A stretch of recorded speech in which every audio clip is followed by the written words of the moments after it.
بسم اللہ الرحمن الرحیم نحمدہ ونصلی ونسلم علی رسولہ الکریم اما بعد۔ آج ہم درس ریاض الصالحین کے پہلے باب کی حدیث نمبر 11 کا درس پڑھیں گے۔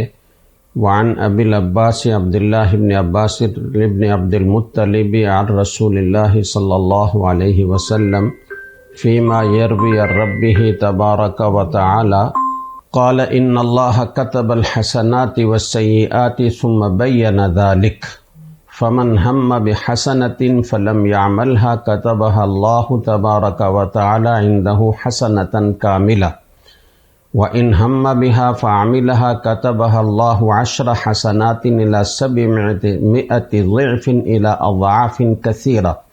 وإن هم بسيئة فلم يعملها كتبها الله عنده حسنة كاملة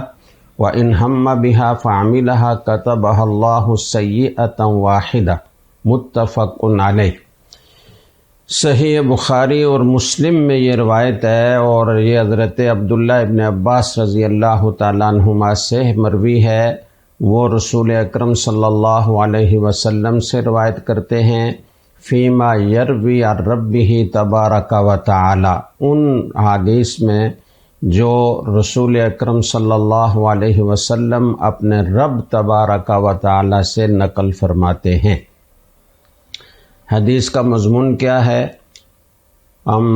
ترجمہ کر لیتے ہیں۔ ان اللہ کتب الحسنات والسیئات، اللہ تعالیٰ نے نیکیوں کو اور برائیوں کو لکھا۔ ثم بین ذلک، پھر اس کی تفصیل بیان فرمائی۔ فمن ہم بحسنۃ فلم یعملھا، جس نے کسی نیکی کا ارادہ کیا اور پھر اس پر عمل نہ کیا، کتبہ اللہ تبارک و تعالی عندہ حسنۃ کاملہ، تو اللہ تبارک و تعالی اپنے پاس ایک کامل نیکی اسے لکھ دیتے ہیں۔ وَإِنْ هَمَّ بِهَا فَعَمِلَهَا كَتَبَهَا اللَّهُ 10 حسنات إلى 700 ضعف إلى أضعاف كثيرة، اور کسی نے نیکی کا ارادہ کیا پھر اس پر عمل بھی کر لیا، وہ نیکی عمل انجام دے دی،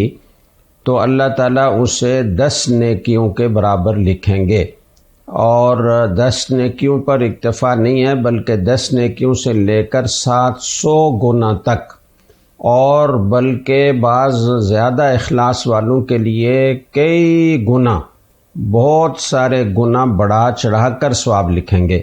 وَإِنْ هَمَّ بِسَيِّئَةٍ فَلَمْ يَعْمَلْهَا كَتَبَهَا اللَّهُ عِنْدَهُ حَسَنَةً كَامِلَةً، اور اگر کسی نے برائی کا ارادہ کیا پھر اس نے وہ برائی نہیں کی، تو فرمایا کہ اللہ تعالیٰ میرے خوف اور ڈر کی وجہ سے، برائی سے باز رہنے کی وجہ سے، اس برائی سے بچنے کو بھی ایک کامل نیکی لکھ دیتے ہیں۔ وَإِنْ هَمَّ بِهَا فَعَمِلَهَا كَتَبَهَا اللَّهُ سَيِّئَةً وَاحِدَةً، اور اگر اس نے برائی کا ارادہ کیا اور پھر اس برائی کو کر بھی لیا، تو اللہ تعالیٰ صرف ایک ہی برائی لکھتے ہیں۔ تو اس حدیث کی تھوڑی سی ہم تشریح کر لیتے ہیں اور سمجھ لیتے ہیں کہ کیا کہنا چاہتے ہیں رسول اکرم صلی اللہ علیہ وسلم۔ مطلب اس حدیث کا یہ ہے کہ امت محمدیہ علی صاحب الصلاۃ والتسلیمات کے ساتھ اللہ تعالیٰ نے ہر طرح سے خصوصی فضل و کرم کا معاملہ فرمایا ہے، اور اس خصوصی فضل و کرم کا ایک مظہر یہ ہے کہ اللہ تعالیٰ نے تو پہلے تو اپنے علم میں یا خاص فرشتوں کو تمام نیک اعمال اور برے اعمال کی ایک فہرست لکھوا دی، پھر امت محمدیہ علی صاحب الصلاۃ والسلام کو کے متعلق کرامن کاتبین کو، یعنی جو انسان کے کندھوں پر فرشتے نیکیاں اور برائیاں لکھنے والے بیٹھے ہوتے ہیں، ان کو ایک ضابطہ بتا دیا کہ دیکھو یہ میرے لاڈلے حبیب صلی اللہ علیہ وسلم کی امت ہے، لہٰذا ان میں سے کوئی بھی مسلمان اگر کسی چھوٹی بڑی نیکی کا ارادہ کر لے تو صرف نیکی کرنے کا ارادہ کرنے سے ہی تم نیکی اس کے نامہ اعمال میں لکھ دیا کرو، مثلاً سوتے وقت یہ نیت کی کہ میں آج رات کو تہجد کی نماز پڑھوں گا،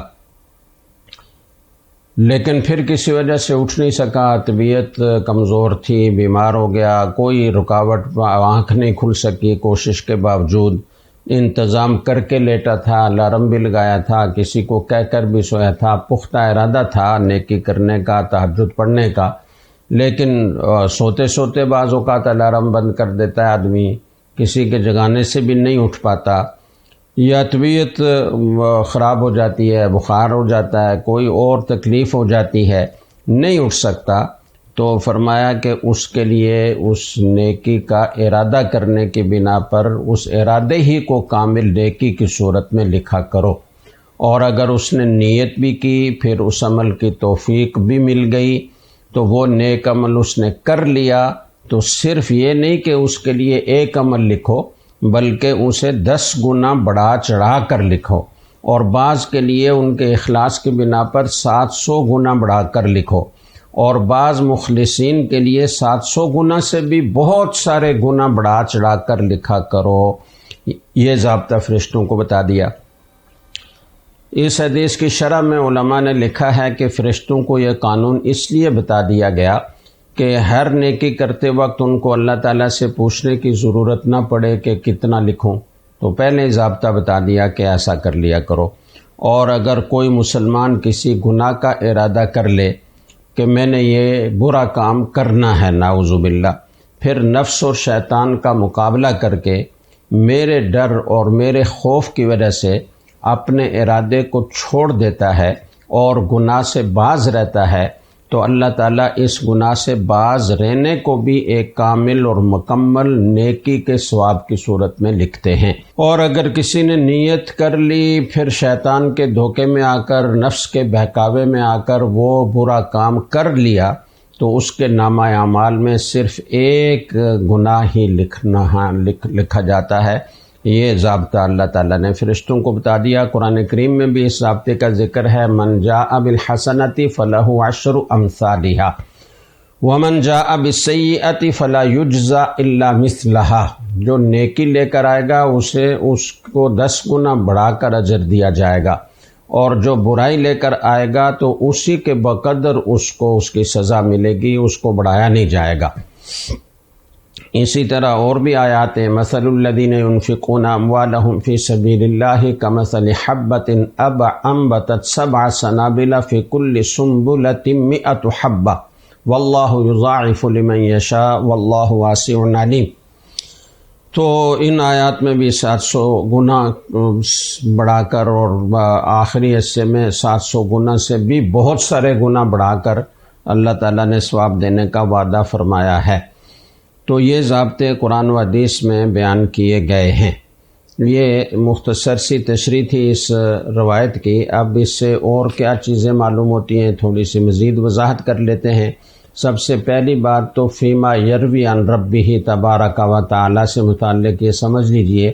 کہ اس طرح کے الفاظ جب بھی کسی روایت میں استعمال ہوتے ہیں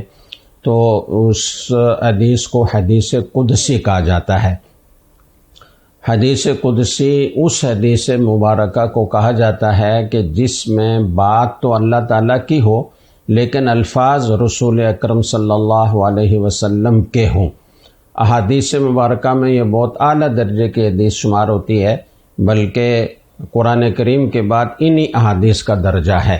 تو اس کی بہت اہمیت ہے۔ اور پھر حدیث قدسی بھی وہ ہے جو بخاری اور مسلم دونوں نے روایت کی ہے، تو سب سے اعلیٰ درجے کی حدیث گویا کہ ہو گئی۔ دوسری بات یہ معلوم ہوئی اس حدیث سے اور اس کی تشریح سے کہ اللہ تعالیٰ نے امت محمدیہ صلی اللہ علیہ وسلم کی خاص فضیلت رکھی ہے، اور اللہ تعالیٰ نے اس کے ساتھ گناہ کے معاملے میں تو عدل کا معاملہ فرمایا ہے کہ اگر کوئی ایک گناہ کرتا ہے تو ایک ہی لکھا جاتا ہے، اور بلکہ اس میں بھی توبہ کی ترغیب ہے، اور توبہ کرنے والے سے اللہ تعالیٰ بہت خوش ہوتے ہیں۔ ایک حدیث میں آتا ہے، یابن آدم لو بلغت ذنوبک عنان السماء ثم استغفرتنی غفرت لک ولا ابالی، اے ابن آدم، اگر تمہارے گناہ بڑھتے بڑھتے بڑھتے اتنے زیادہ ہو جائیں کہ آسمان کے کناروں تک پہنچ جائیں تو پھر تم اگر مجھ سے معافی مانگ لو تو میں تمہیں معاف کر دوں گا، اور مجھے کوئی پرواہ بھی نہیں ہوگی کہ یہ تو وہ بندہ تھا جس نے میری اتنی زیادہ نافرمانی کی ہے، مجھے تو اس سے انتقام لینا تھا۔ نہیں، بلکہ توبہ کرنے والے سے میں خوش ہوتا ہوں اور میں خوشی سے معاف کر دوں گا۔ جبکہ اس کے مقابلے میں کوئی نیک عمل کرے تو نیک عمل کرنے میں عدل کا معاملہ نہیں فرمایا، بلکہ خصوصی فضل کا معاملہ فرمایا کہ کوئی ارادہ کرے تو ارادے کرنے سے ہی ایک کامل نیکی کا ثواب لکھا جاتا ہے، اور کوئی عمل کر لے تو اسے 10 گنا بڑھا چڑھا کر لکھا جاتا ہے۔ پھر لوگوں کے اخلاص کو دیکھتے ہوئے جن میں زیادہ اخلاص ہوتا ہے ان کے اجر کو 700 گنا تک بڑھایا جاتا ہے، اور زیادہ اخلاص ہوتا ہے تو اللہ تعالیٰ کئی گنا زیادہ کر کے اجر عطا فرماتے ہیں۔ یہ ہمارے اللہ ہیں، یہ ہمارے رب ہیں، یہ ہمارے محسن حقیقی ہیں،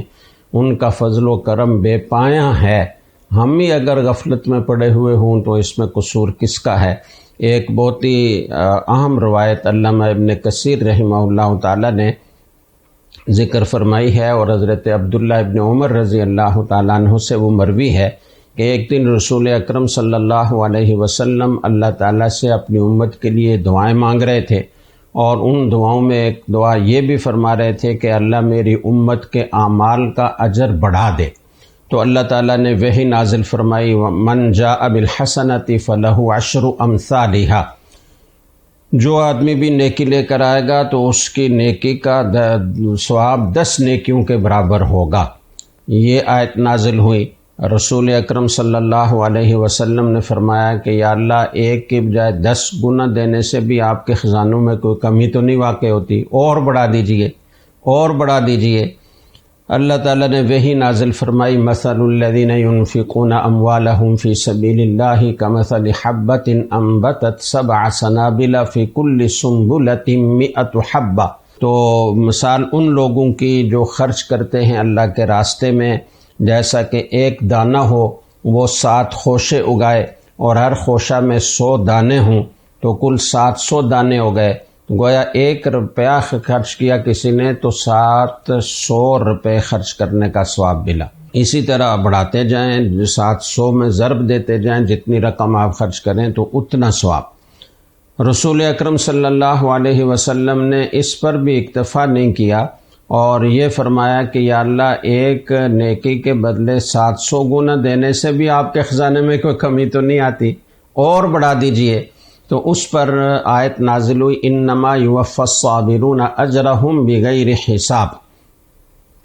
جو پہلی آیت تھی اس کے آخر میں بھی ہے واللہ یضاعف لمن یشاء، کہ 700 پر بس سلسلہ بند نہیں ہوتا، بلکہ جس کے لیے اللہ چاہتے ہیں کئی گنا بڑھا کر دیتے ہیں۔ مطلب جتنا اخلاص ہوگا اتنا ثواب 700 گنا سے بھی زیادہ بڑھے گا۔ اور اس آیت میں تو عجیب بات فرمائی، انما یوفی الصابرون اجرہم بغیر حساب۔ اللہ تعالیٰ صبر کرنے والوں کو ان کا اجر بغیر حساب کے عطا فرمائیں گے۔ صبر کرنے والے کون ہیں؟ تو اچھی طرح سمجھ لیجئے کہ صبر کی 3 قسمیں ہیں۔ ایک ہے صبر علی الطاعات، یعنی اللہ تعالیٰ کے نے جو احکام دیے ہیں، جو فرائض اور واجبات ہیں، ان کو پورا کرنے میں نفس اور شیطان کا مقابلہ کر کے استقامت کے ساتھ جم کر وہ عبادات کرنا، وہ فرائض اور واجبات پورے کرنا، یہ صبر علی الطاعات ہے۔ اور دوسرا ہے صبر عن المعصیہ، نفس اور شیطان گناہ پر ابھار رہے ہیں، تیار کر رہے ہیں، بار بار ترغیب دے رہے ہیں، آدمی کا دل چاہتا ہے گناہ کر لے، تو اس موقع پر نفس و شیطان کا مقابلہ کر لے، صبر کر لے اور اس معصیت سے بچ جائے، یہ ہے صبر عن المعصیہ۔ اور تیسری قسم ہے صبر کی، صبر علی المصیبہ، کوئی تکلیف پہنچی، کوئی دکھ پہنچا، کوئی بیماری آ گئی، کسی عزیز کا انتقال ہو گیا، پیارے بیٹے کا انتقال ہو گیا، ابا جی کا انتقال ہو گیا، کوئی بڑا غم پہنچا، تو ایسے موقع پر بے صبری اور شکوہ شکایت کرنے کی بجائے صبر کرے، اللہ کے فیصلے پر راضی رہے۔ تو یہ صبر کرنے والے جو طاعات پر ڈٹے ہوئے ہیں، جمے ہوئے ہیں، جو معصیتوں سے بچے ہوئے ہیں، جو مصیبتوں پر صبر کرتے ہیں، ان کو اللہ تعالیٰ فرما رہے ہیں کہ ان کا اجر بغیر حساب کتاب کے میں اپنی رضا ان کو دوں گا، جنت اور جنت کے محلات اور متنوع نعمتیں ان کو عطا کروں گا۔ تو یہ دوسری بات معلوم ہوئی کہ گناہ کے سلسلے میں اللہ تعالیٰ عدل فرمائیں گے، ایک گناہ ایک ہی لکھا جائے گا، اور نیکی کے بارے میں اللہ تعالیٰ سخاوت کا معاملہ فرمائیں گے، فضل و کرم کا معاملہ فرمائیں گے، اور ایک نیکی کا 10 گنا اجر تو ہر ایک کو ملے گا ہی، جس کے اخلاص بڑھتا چلا جائے گا اس کے اجر میں بے حد و حساب اضافہ ہوتا چلا جائے گا۔ اور تیسری بات جو اس حدیث سے معلوم ہوئی وہ یہ معلوم ہوئی کہ دیکھیں بعض اوقات آدمی کوئی بڑی نیکی کرنا چاہتا ہے، کسی بڑے ثواب کے کام میں حصہ ڈالنا چاہتا ہے، لیکن وہ اپنے بس میں نہیں ہوتا یا اس پر عمل کرنا بہت مشکل ہوتا ہے۔ مثال کے طور پر ایک آدمی کسی بڑی وسیع اور عریض مسجد میں گیا، عالی شان مسجد بنی ہوئی ہے، بہترین محراب ہے، بہترین صفیں بچھی ہوئی ہیں اور لوگوں سے وہ بھری ہوئی ہے، نمازیں پڑھی جا رہی ہیں، ذکر و اذکار ہو رہا ہے، تلاوت ہو رہی ہے۔ اس کو دیکھ کر دل میں خیال آیا کہ یا اللہ، یہ کسی خوش نصیب نے یہ مسجد بنائی ہے، مجھے بھی اللہ تعالیٰ نے اگر وسعت دی، میرے پاس بھی اگر مال اتنا آیا تو میں بھی ایسی ہی ایک مسجد بناؤں گا۔ یا کسی مدرسے میں گیا، دیکھا کہ بڑے سلیقے کی درسگاہیں بنی ہوئی ہیں، صفائی ستھرائی ہے، نظم و ضبط ہے، قرآن ناظرہ اور حفظ کی کلاسیں لگی ہوئی ہیں، شعبہ کتب ہے، تخصصات ہیں، تعلیمی و تربیتی ایک پورا نظام ہے، اور اس میں ہزاروں بچے پڑھ رہے ہیں، سینکڑوں بچے پڑھ رہے ہیں۔ تو اس کے دل میں رشک پیدا ہوا کہ کاش میرے پاس بھی پیسہ ہوتا تو میں بھی اسی طرح کا کوئی مدرسہ بناتا، اور جب میرے پاس پیسہ ہوگا تو میں اس طرح کا مدرسہ بناؤں گا۔ یا اسی طریقے سے کسی نے رمضان المبارک کا مہینہ آیا تو نیت کی کہ یا اللہ، میں روزانہ قرآن کریم کا ایک ختم کروں گا، اور اس زمانے میں بھی ایسے لوگ موجود ہیں کہ جو رمضان میں روزانہ ایک قرآن کریم ختم کرتے ہیں۔ تو اس نے بھی ارادہ کیا کہ یا اللہ، میں بھی ختم کروں گا اور اتنے اتنے نوافل پڑھوں گا، یہ نیک کام کروں گا۔ پھر کسی بیماری کی وجہ سے، کسی عذر کی وجہ سے، کسی سفر کی بنا پر وہ اس ارادے پر عمل نہیں کر سکا،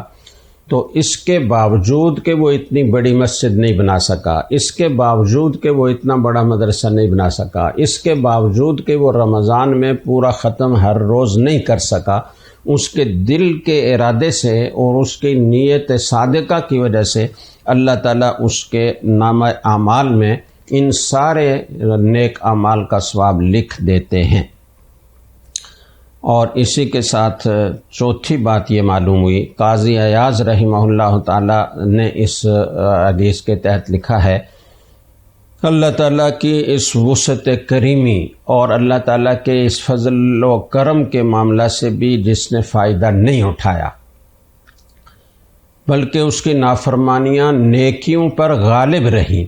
حالانکہ گناہ ایک کرنے سے ایک ہی لکھا جاتا ہے، اور نیکیاں 10 گنا سے 700 گنا اور 700 گنا سے بھی بڑھا کر لکھی جاتی ہیں، اس کے باوجود اس کی برائیاں اس کی نیکیوں پر غالب آ گئیں، تو پھر ایسے شخص کی محرومی اور ہلاکت میں کسی کو کیا شک ہو سکتا ہے۔ اللہ تعالیٰ ہمیں صحیح معنوں میں عمل کرنے کی توفیق عطا فرمائے۔ اور چوتھی بات یا 5ویں بات ہوگی پتہ نہیں،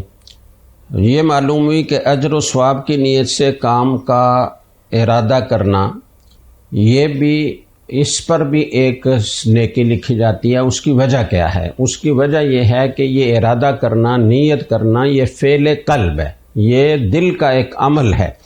اور ہر فعل و عمل پر اللہ تعالیٰ کا وعدہ ہے کہ وہ اجر دے گا۔ تو نیکی کا ارادہ کرے گا تو نیکی کا ثواب لکھا جائے گا، اور اس کے بعد اگر وہ عملی طور پر اس عمل کو کر لیتا ہے تو دوسرے اعضاء و جوارح بھی اس میں استعمال ہوں گے۔ جس طرح فعل قلب پر اجر ملتا ہے، ایسے دوسرے جو جوارح ہیں، اعضاء ہیں، ان کے عمل پر بھی اجر ملتا ہے۔ تو اس طرح بدن کے دوسرے اعضاء بھی شریک ہو جاتے ہیں، اس لیے اس کا اجر بڑھ جاتا ہے، اور 10 گنا سے لے کر 700 گنا اور 700 گنا سے بھی آگے چلا جاتا ہے۔ باقی اللہ تعالیٰ نے 10 گنا، 700 گنا، 700 گنا سے زیادہ یہ ثواب کیوں رکھا ہے؟ تو اس کی تفصیل تو اللہ تعالیٰ ہی جانتا ہے۔ ہر نیکی کے عمل کا ثواب اتنا بڑھا چڑھا کر اور یہ مخصوص مقدار کیوں اللہ تعالیٰ نے بیان فرمائی ہے، تو اس کی حکمتیں اللہ تعالیٰ ہی جانتا ہے۔ اس سے بھی زیادہ اللہ تعالیٰ بعض اوقات بے حد و حساب اجر عطا فرماتے ہیں، تو یہ کس مصلحت سے اور کس کے لیے ہوگا اللہ بہتر جانتے ہیں۔ البتہ اس کے ضمن میں علماء محققین نے ایک بات یہ ارشاد فرمائی ہے کہ یہ جو تکثیر اجر و تضعیف اجر، یعنی دو چند در چند کر کے ثواب کسی عمل کا دینا، اس کا مدار خلوص پر ہے، رجوع الی اللہ اور توجہ الی اللہ پر ہے۔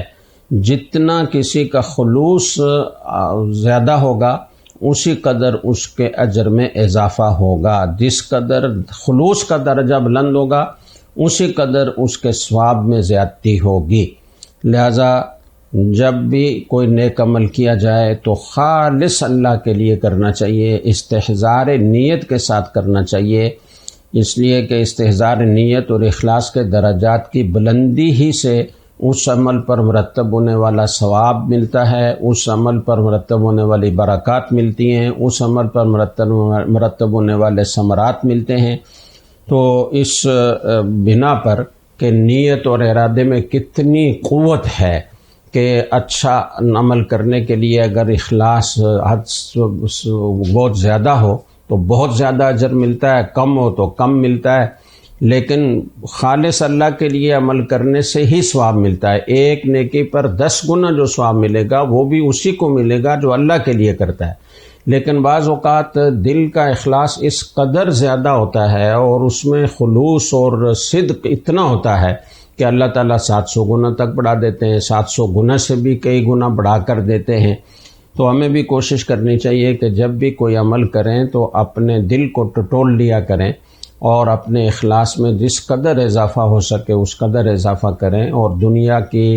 کی مال و دولت کی، دنیاوی منفعت کی، شہرت اور نام و نمود کی کوئی نیت جب دل میں آئے تو اسے جھٹک دیا کریں۔ یہ انسان ہے، شیطان و نفس نیت میں کھوٹ پیدا کرنے کی کوشش کرتے رہتے ہیں۔ تو جب بھی کوئی نیک عمل کریں تو تھوڑی دیر کے لیے اپنے نیت کو ٹٹول لینا چاہیے کہ میں یہ عمل کسی کو دکھانے کے لیے تو نہیں کر رہا، کسی دنیاوی منفعت کے لیے تو نہیں کر رہا، میرے اخلاص میں کوئی کمی تو نہیں ہے۔ کوئی ایسی چیز ہو اسے جھٹک دیں اور خالصتاً اللہ کے لیے کریں، دعا بھی کر لیں کہ یا اللہ مجھ میں اخلاص پیدا فرما اور یہ نیک عمل جو میں کرنے جا رہا ہوں محض اپنی رضا کے لیے کرنے والا بنا اور اسے اپنی بارگاہ میں قبول فرما۔ اللہ تعالی ہمیں ہر عمل اخلاص کے ساتھ کرنے کی توفیق عطا فرمائے۔ وآخر دعوانا ان الحمد للہ رب العالمین۔